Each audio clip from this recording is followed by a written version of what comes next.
Welcome everyone, I'm Jeffrey Goodman, Director of Marketing and Development for the YMCA of Northwest Louisiana. We're here at 318 Latino Studios for Shreveport-Bossier, my city, my community, my home. And I can't wait to have today's discussion. Our very special guest is Kade McDonald.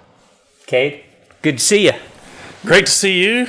Glad to be down here in a new building of downtown that I get to explore. So that's always fun and glad to talk to you about whatever you ask me. It's beautiful, right? This building is beautiful. I can't tell you how many people have come for the podcast and who are local and say, this is the first time I've ever been in this building. Absolutely. No, it's gorgeous. And like I told you, everything is old and still working and extremely well built. So it's good to see a cool old building like this. 619 Market Street for those of you listening who want to come check it out. Petroleum Building. The Petroleum Building. Not to be confused with the Petroleum Tower. Exactly, yes. Which has happened numerous times.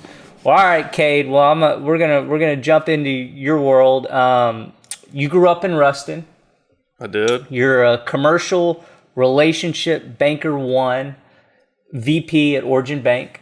Correct. All right, so let's start here today with you. Talk to me first just about how you ended up in Shreveport-Bossier. Yeah, so I grew up in Ruston, 90s kid. I was born in 89 and loved it. And graduated, went to A. Phillips there, the Tech's laboratory school, K through 8. I'm the only one in my family that went to Cedar Creek, the private school there. It's a little easier for me to make their basketball team. That still wasn't any good. And they had a good golf team. I had a good group of buddies over there. And you are good at golf. I'm just going to tell people that. So. Yes, depending on, there's a lot of levels.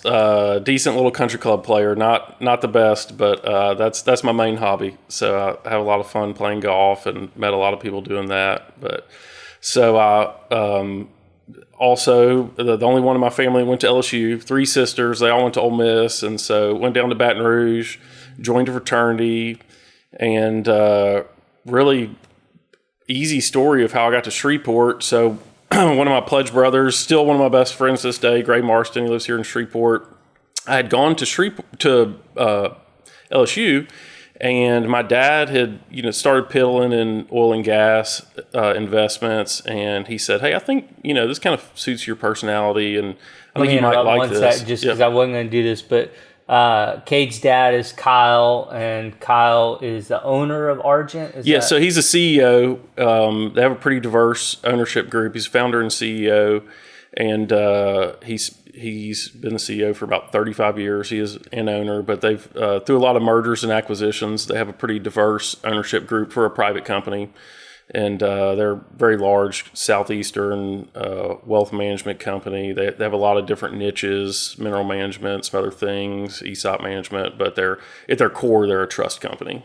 And so it's still headquartered in Ruston today. I went to their 35th anniversary celebration in May, and they're still growing. And I like to tell people, I've heard my dad is not a big cusser, so this is why I like to make this joke. I say I've heard my dad say every word in the book but retire. So I don't know what his plan is there, but yeah, he's just 30 years older than me. Y'all can do the math, but he's still got some years left in him, and he likes working and does great at it. Well, great success story, great company. Yes, absolutely.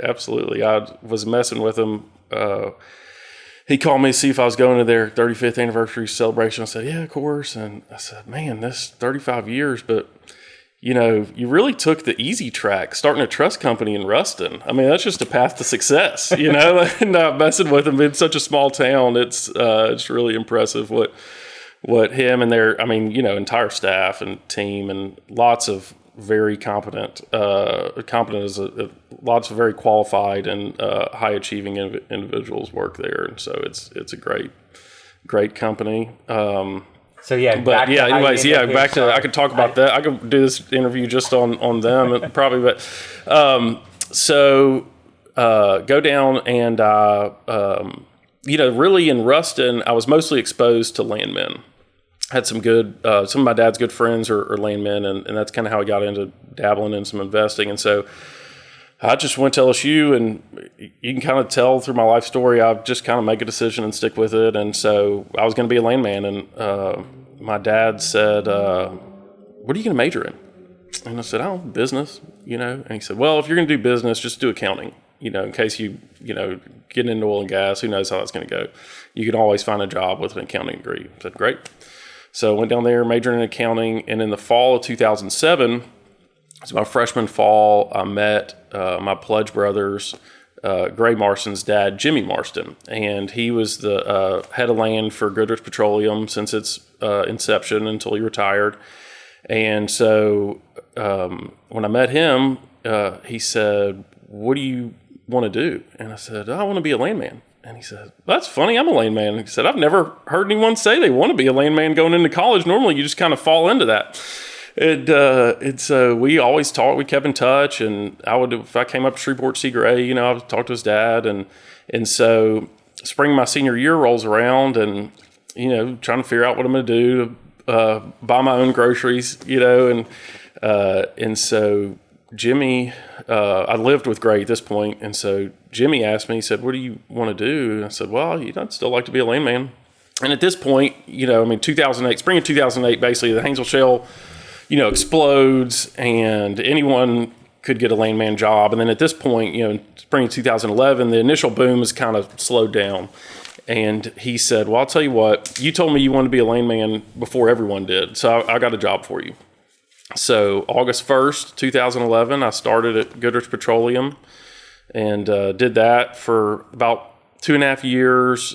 They decided, they'd moved their headquarters years ago down to Houston. They decided they wanted to consolidate the land office into their headquarters. Made total sense for them. And at this point, I was dating my now wife very seriously, and I didn't want to move to Houston. And she's a Shreveporter? She's a Shreveport girl, Captain Shreve grad, and her whole family still lives in Shreveport. So we, if I was going to stay with her, it was going to be in Shreveport. So I worked for a couple other companies, and just kind of had the theme of being an in-house landman. It's kind of people wanted you to move to where their headquarters were. These larger shale companies.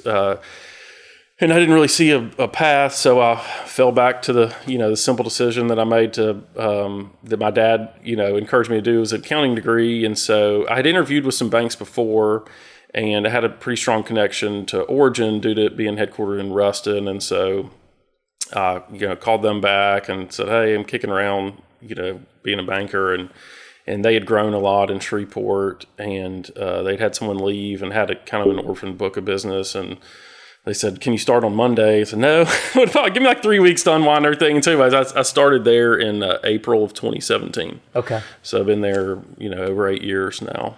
And talk to me some about your role and different responsibilities at Origin. Yeah, so, you gave my formal title, but if someone asked me on the street what I do, I say I'm a banker, or commercial lender, or, is the real simple terms, a relationship manager. So I'm in charge. I focus on commercial. We don't have any type of, bankers call them silos or specific areas that I have to lend it to or that I'm restricted to. I can do everything, private banking, commercial. I generally focus on commercial, but, just we kind of call on business owners, high net worth individuals, people invested on the side, and so service them for their loan needs and deposit needs. They're both very important to the bank. So, and we've got a great team over there that handles a lot, and I'm more the client facing role. And where's your main office locally? Just right down here, 308 Market Street. So it was originally,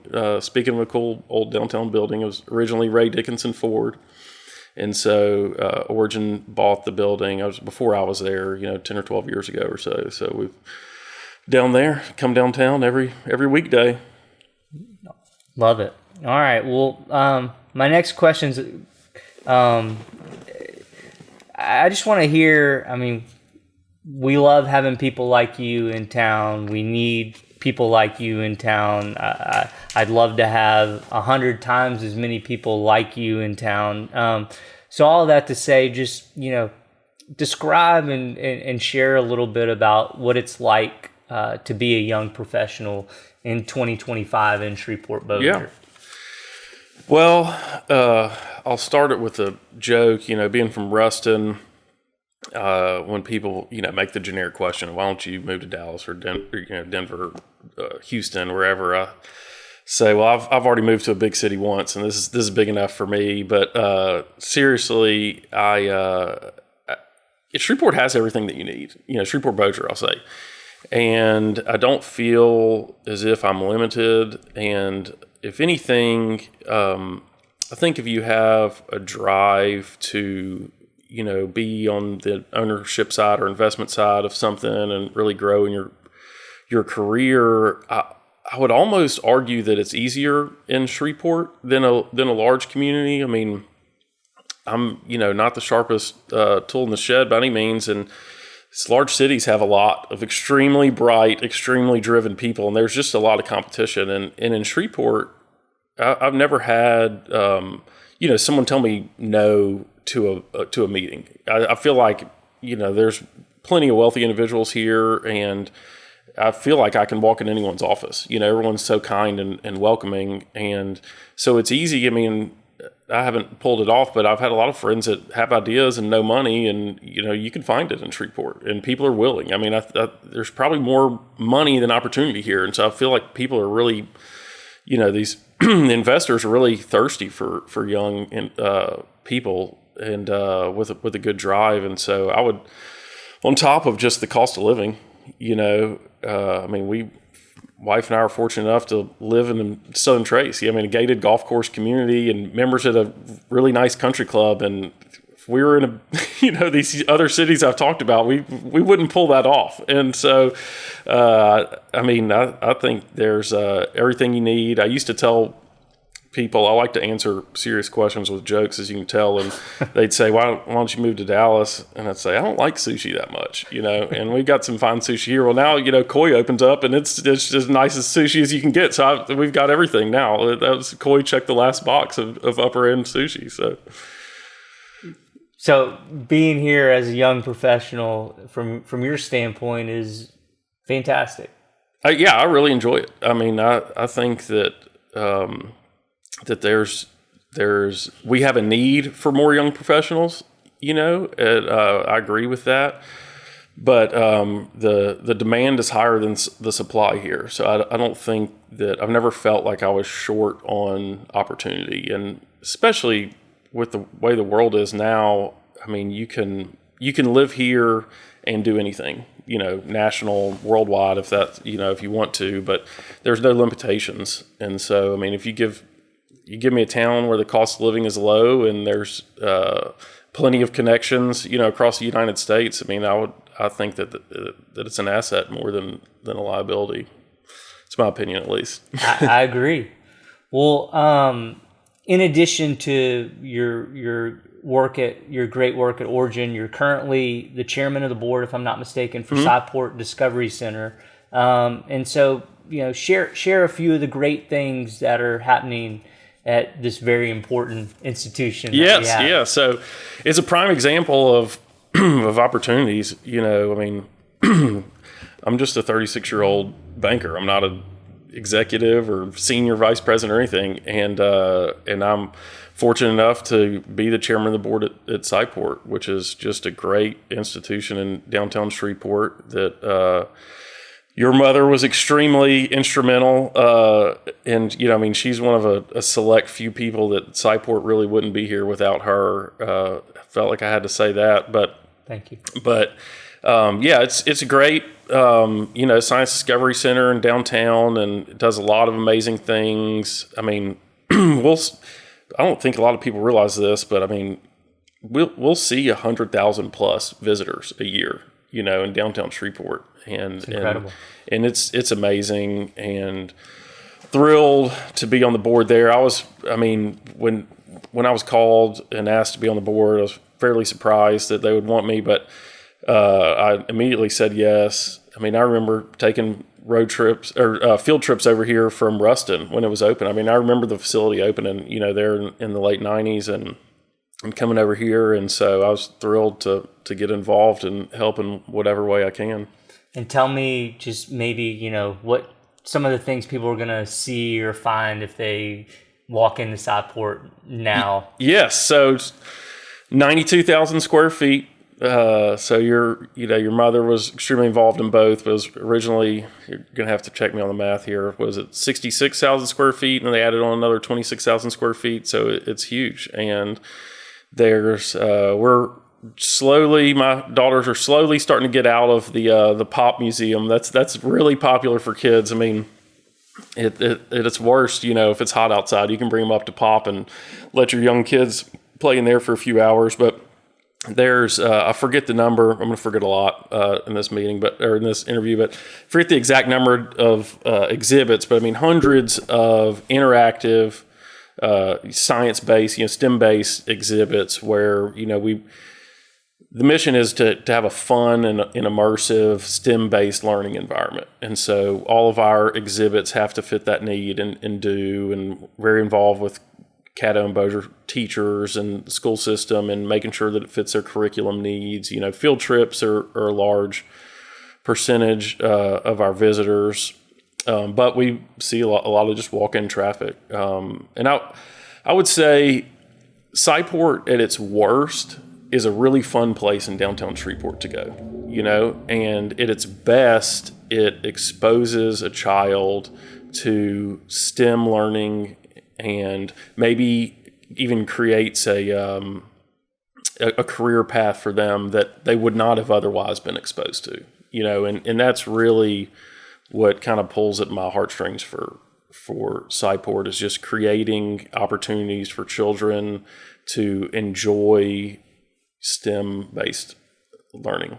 Yeah, I love that. And I've said a number of times on this podcast, and it's really been kind of just an epiphany for me through these discussions over the last few years, just recognizing how important exposure is, just in all forms. I mean, and I think about my own life too, just you can be exposed to some new experience or some new thing for 1 hour in your life, and it can have a life-altering effect on you just because it touches you in ways nothing else has ever touched you, or you become aware of something you didn't know existed previously.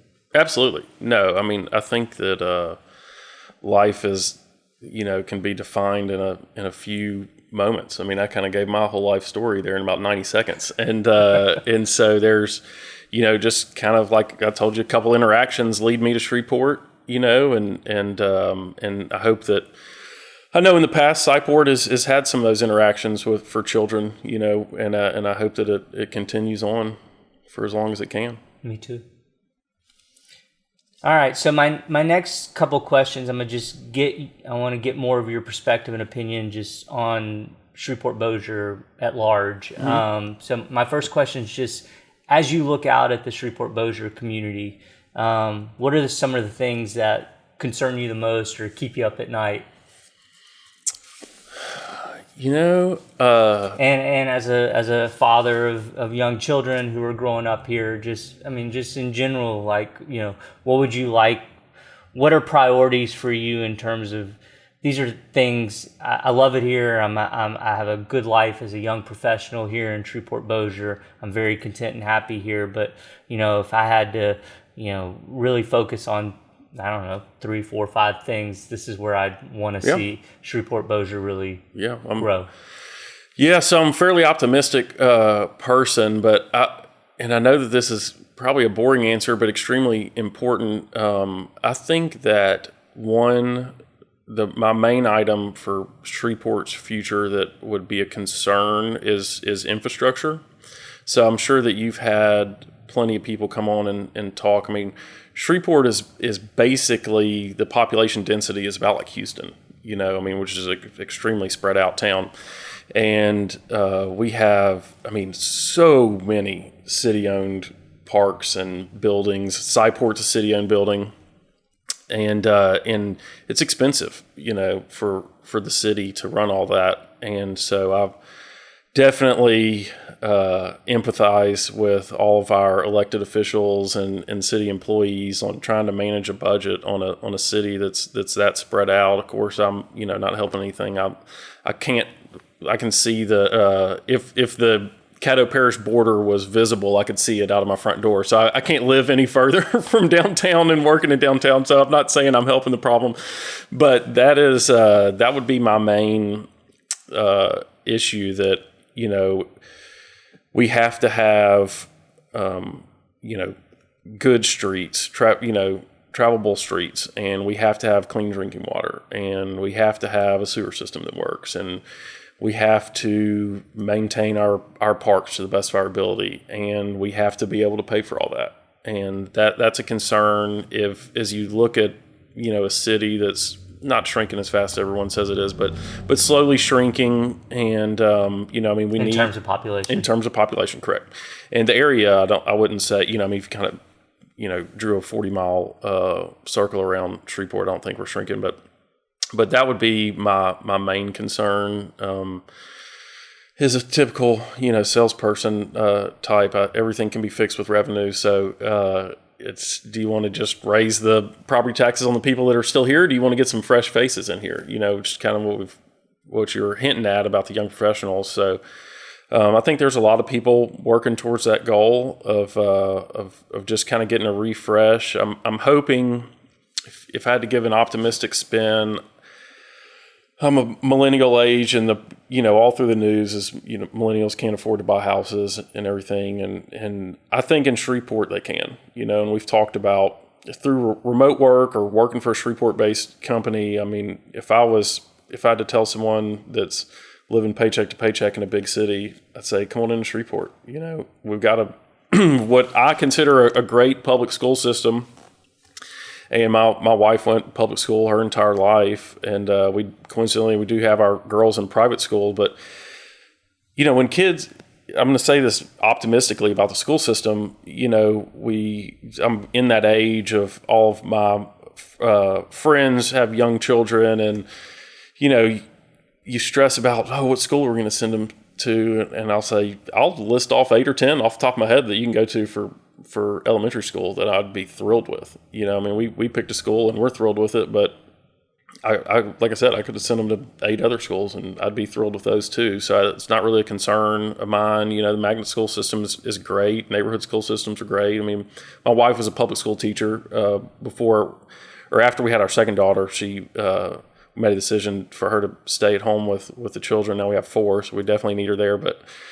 But she always had great kids, and she was, had a master's degree and was a very qualified teacher. And we have a lot of really great teachers. And so I would, anyways, it's my long-winded saying infrastructure would be my number one, and, the business community growing. And I'm hoping we can, pull some younger folks back that would fix both those issues. This is kind of I don't know, maybe an unfair question, but do you, as someone who recognizes that we have, I'm putting words in your mouth a little bit, but someone who recognizes that maybe we have a sprawl issue, like, do you have ideas or thoughts around, should we stop spreading out? Like, how do we become more dense? How do we become less like Houston? And I guess alongside that, in your opinion, if we stop spreading out, would it help some of these infrastructure challenges? Yeah, so a quick, optimistic answer that I don't know is achievable is we could fill it through population growth. We wouldn't have a sprawl issue if you brought in 10,000 more people. But I haven't done the research, and I did go back and listen to a lot of your podcasts, and I'm trying to remember Lavette Fuller's podcast. I went back. I've met Lavette. She definitely doesn't remember me, but we started with the question of sprawl. I remember with her. She's very passionate about that, and so I try to learn as much as I can about different things. And so I listened to that one to learn about that. And she could answer this question a lot better than me, but I would say population growth would fix it. And I don't have that. It's definitely outside my area of expertise, but I don't really have anything against a new neighborhood, even if it's in, Southeast Shreveport, because the city should be able to price in, your tap fees and your, taking over the water system and the streets and everything. And it's new property tax, so I don't have anything against, especially as a banker, we'll finance some of these things. And so I don't know that fixes, just shutting off new development growth. And I would consider that a regulation that would drive up housing costs, which I think is a strength for us that we have low housing costs. So I probably wouldn't be a fan of that. Livette may disagree with me, and she's done a lot more research, so maybe she's right. But I think, I remember, I'm not sure if it was in your interview or another one, she mentioned Providence is is like a walkable kind of encompassing community, and which is a positive thing, even though it's, way out in Southeast Shreveport. So I think that's a prime example of a really good development. Most developments, they might have a commercial lot or something on the front of them, or not at all. So they might not fit that need, but I would say population growth would be the easiest. I'm really encouraged by friends that I know, that will go into the area just right here south, whether it's South Highlands or Fairfield or whatever, and kind of redo a house in there. It's just so close to downtown, and I want to talk about just beautiful homes in there. What about downtown? Any thoughts as someone who works downtown, who's young? We've had a lot of maybe with Livette I can't remember, but numerous guests I've had conversations. I've said on record that I think downtown is very important. I think downtown is a bit of our spinal cord. I think, a successful city needs to have a healthy downtown. And so it bothers me or concerns me that downtown isn't where I think it needs to be. And do you have thoughts about, our downtown and how important it is to the future of our community's health? Absolutely. So, I work downtown every day, and I'm the chairman of the board of Sci-Port. So I'm passionate about downtown, and that is, like I said, at Sci-Port's worst, it's a really cool thing to do downtown. And so, Logan Lewis was left here earlier, and we try to support all the downtown events there at the Revel, or at the, whatever the name of I call it the Revel, the Festival Plaza. Yeah, I knew it had a better name than that. And so the problem with downtown, I don't even know that it's a lack of support. It is really big. And, I'm from Ruston, and they've completely redone downtown since I was there. Well, it's just not that expensive if you have a bunch of 1- and 2-story buildings. My wife and I, a couple years ago, 1- and 2-story buildings in a far smaller, in a very small area. Yeah, it's 2-3 blocks, and so my wife and I went to eat somewhere on the East Bank a few years ago, and she said, "Gosh, I wish downtown Shreveport was really cool." And I think we were sitting on a patio, and I said, "Well, I kind of looked around and said, I'm just spitballing here. It probably cost them $8 million or so, to redo that entire street." And I said, "You couldn't do half of one of these buildings for that." That's really the hurdle, and there's a little bit of chicken or the egg of doing some apartment, or, livable places downtown. And we have some, and I feel like the demand is fairly high, but, people that want to move down here want a better restaurant scene or some type of boutique grocery store. And a boutique grocery store wants so many residents downtown. And so, I think the standard lofts was probably 5 or 7 years old, something, that's something. And people have redone buildings. I would just encourage everyone to keep on keeping on. And I think if you had, Vernie Howard on here, twice. Okay, I was about to say. I had her on, and then last week's episode she actually co-hosted alongside. Yeah, so I was a big fan of Liz Swain, and really big fan of Vernie, and she's helped us with Sci-Port some, and so I think people like that and can really help things, and when Vernie gets involved with something, she gets involved, and she's down in the details, and have a lot of faith that she'll continue, Liz's efforts to revitalize downtown. But I don't, I think a little bit of momentum would go a long way for just a couple, and we've got a couple things and I'm really encouraged by Curtis Jackson, 50 Cent, buying some buildings and doing some things, and his first event went really well and was safe and well attended, and lots of big celebrities in town, and so that's a high end on the entertainment level will help kind of drive some more traffic and hopefully creating some more apartments, and then everything else will kind of fall in line. Approximately how many people are in the Origin office downtown? Just less than 15, I think. So we have 3 branches. Kind of our commercial team is downtown. So we have a few, retail folks that we call personal bankers, a teller, whatever is a generic term, branch president. Our state president, Larry Little's downtown. We have 5 commercial lenders, a few assistants, so a little less than 15. And we have a branch at the corner of 70th and Fern. And then we have a branch off Airline just south of 220. Okay. And so we have commercial team members and retail team members at those, but our kind of market headquarters would be downtown. Okay. And my last formal question for you is just kind of the other side of that previous question. Just, you've said some things already, but just as you look out at the community, just, what gives you hope or what makes you optimistic specifically that, hey, this is better than when I got here, or this is moving in the right direction? Yeah, so I think that the best thing about Shreveport-Bossier is we have a few things that you just can't take from us. Barksdale, and they've continued to strengthen up Barksdale, and that's just a phenomenal large employer. And whenever you have a facility or campus that size that the federal government is committed to, is just a phenomenal thing for your community.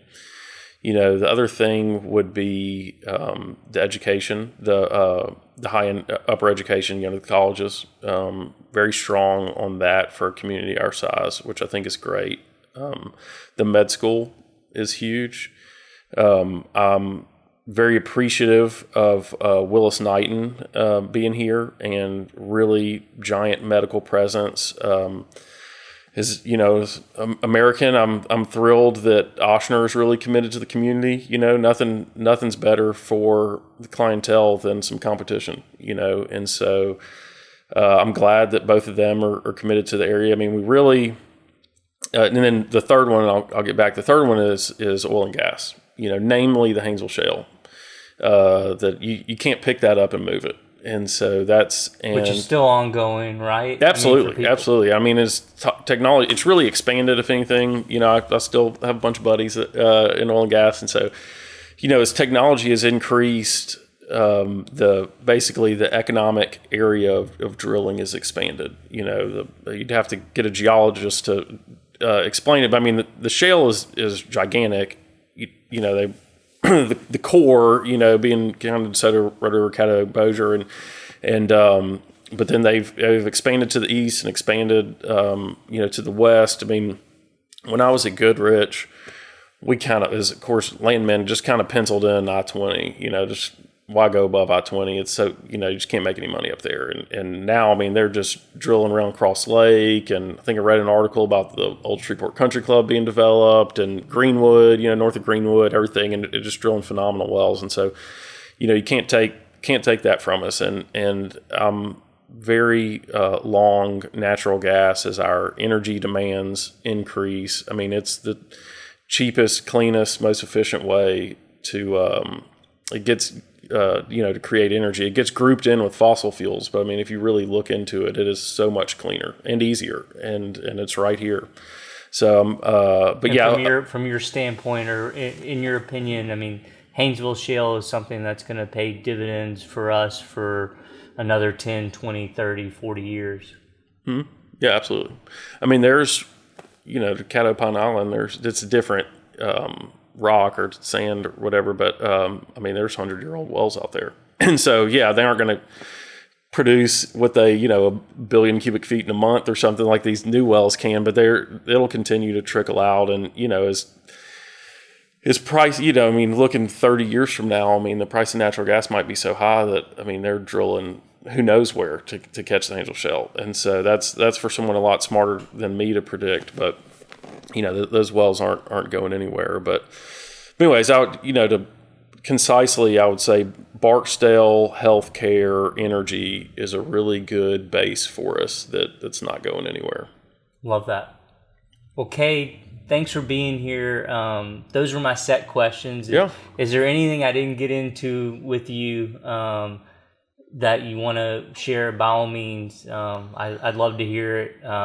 I'm so grateful to have you in this community. I'm very proud of the work that you're doing, and I love hearing your perspective on all things. Yes. Well, I would say kind of my main passion right now, outside of my family and golf, I should say, but is Sci-Port. And Sci-Port has been around for a long time. We had some dark days before I was involved, where it was actually closed for a little bit, and the Community Foundation and Frank's Foundation really stepped up and said we aren't going to have this closed. And so they reopened in late 2018, and then of course get punched in the gut by COVID. But and then I got to get my years lined up. I guess it was 2023. I got on the board, and a great human being that passed away last fall, Jay Pearson, was the chairman, and he was brought on not to be the chairman for 6 years. He's a bright legal mind, and I don't know if he's a CPA, but he was a very bright financial mind too. He's on the board at Citibank for years, and so they brought him on to get things just lined up and pass it off to someone, and no one was dumb enough or optimistic enough to pass it off. And so I told him in the fall of 23, I said, all right, I'll volunteer. I'll give this a shot, with the goal of being the chairman for 2 years. And so I've been a little over a year and a half now. I started January 1st, 24. And I've talked to the board and to Diane Clark, our executive director there. My goal for Sci-Port was to restore and renew Sci-Port. So year one goal, let's really focus on maintaining the exhibits that we have. We have a lot of great exhibits. I've heard from plenty of folks, and I agree, a lot of them are outdated, but you got to take care of what you have first. And so we spent a lot of money. We have some really great folks down there that have gotten everything up and running. And if you go in there and something's broken, now it hadn't been broken for 3 months.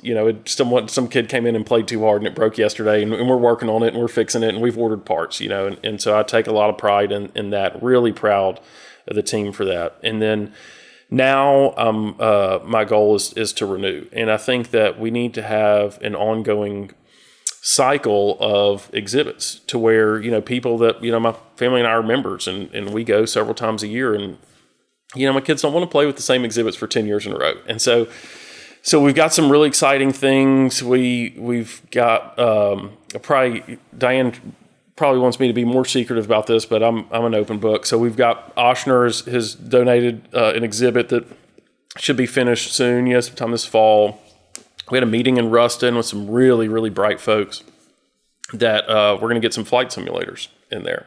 And so they're designing everything right now. And the way technology has come, I had a donor step up and said, hey, I want to donate some flight simulators. And originally, I think we were kind of thinking it was going to be like a 6-figure type deal, And we went and, designing this deal. And these guys at Ruston are so sharp. They're like, wait, oh, shoot, we can write this program in no time. And sitting there with the donor, he said, what do you think the total cost is going to be? And it was like $2,500. And so, of course, I'm spoke up for, he's the one spending the money. I'm like, let's get 3 or 4 of these things. We need a backup one. We need some parts. So anyway, so hopefully that fall. Yeah.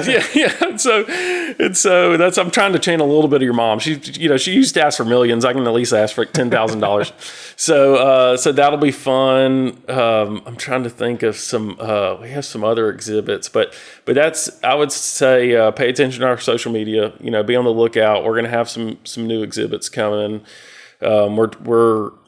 We are really going to revamp, or in the process of revamping our development, really reforming our donor base. And I understand when people give a lot of money to something in the 90s and early 2000s, and all of a sudden, whatever it was, 2016, 17, whatever, it goes under, that puts a bad taste. People gave a lot of money. The government, municipalities, individuals, companies were very supportive. And so I think that, being back for 7 years now is really a statement to both what the team has done and, just the longevity of Sci-Port. And so we're going to go back and knock on some doors that hadn't been knocked on in a while, and try to reform reform the DNA Society, get some fundraisers going. It's going to look different than it used to. We did shocker, I came up with the idea of having a golf tournament. So we did our first one in September of last year, and we've moved it to May now. So we're going to have it every May. And this one probably doubled in size from the first one. We hope we can double it again, raise a bunch of money. We do it at Quirby's, city-owned golf course, and love Quirby's. And so, we're going to have we used to do the big Mad Scientist balls. And so there's a lot of, we've kind of found there's a lot of formal balls or events. And I don't know if that's, our demographic is very young, and I just think the the kind of baby boomer generation like getting dressed up and going to stuff, and I personally don't like that. Maybe I'm in the minority. I don't feel like I am, but so we're going to do we're calling it the Mad Scientist 5K dash. We're doing it, I think, the day before Halloween, or that whatever the Thursday that, I can't remember if Halloween's on Friday or Saturday this year, but that Thursday. So you can walk or run and get a little candy and bring the kids out. And so really just getting our name just refreshed in the community would be my main goal. And it's expensive to run that facility. And so we need to raise some funds. We have a lot of people that come through the door, and we've basically gotten to the plateau of, all right, we can cover payroll and that, but to really refresh Sci-Port, we need some extra funds. And my goal of Sci-Port is not to long-term rely on, governmental and donations. I think that all donations, in the future should be directly, capital expenditures of new facilities. And I think that if we have an even more top-of-the-line, constantly refreshed facility, just the revenue that we get from visitors will